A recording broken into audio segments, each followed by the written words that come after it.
Soul Bubbles is a game where you help little spirits find their way out of the spirit world, and to do so you put them inside little soap bubbles and you blow those bubbles around levels and you try to find the exits. This is not a game about destruction, this is not a game about destroying nature. This is a game about discovery and wonder. You use the stylus for every action and you can draw bubbles using the little bird mask, or you can cut the bubbles using the little tiger mask, which allows you to cut other things also. And you can use the elephant mask to pump bubbles when they're too big. So there's 8 different environments. In the first world, it's mainly about discovering how to blow on the bubble and how to use the basic manipulations you can do. Then in the second world, it's about hitting stones and stones that will be falling down on your bubble and trying to push you away. In the third world, it's all about fire and water and explosions. The fourth world is a lost city in the jungle, and it's all about traps and finding your way out of the city.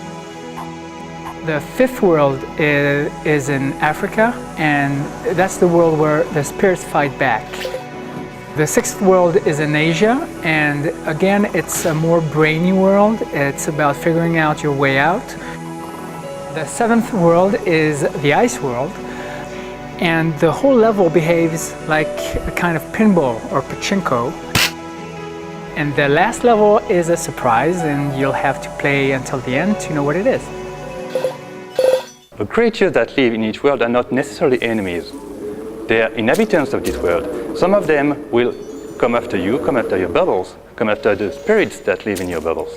They all have unique powers, and it is up to the player to find how best to avoid these powers, counter them, and maybe in some cases use them to their advantage.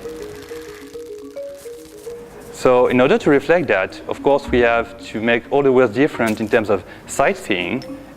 The sheer visuals have to be interesting to the player in different ways every time.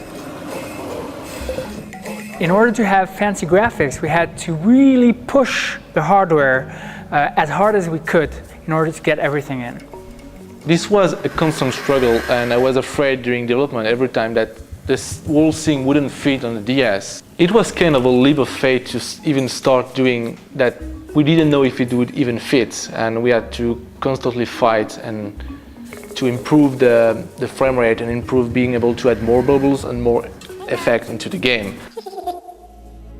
It's a game that has no equivalent.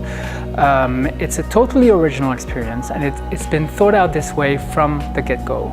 It's meant to be a pleasurable experience, and the game is set up in a way that you should never be stuck. You should always have one level that is accessible if there's one that you can't pass.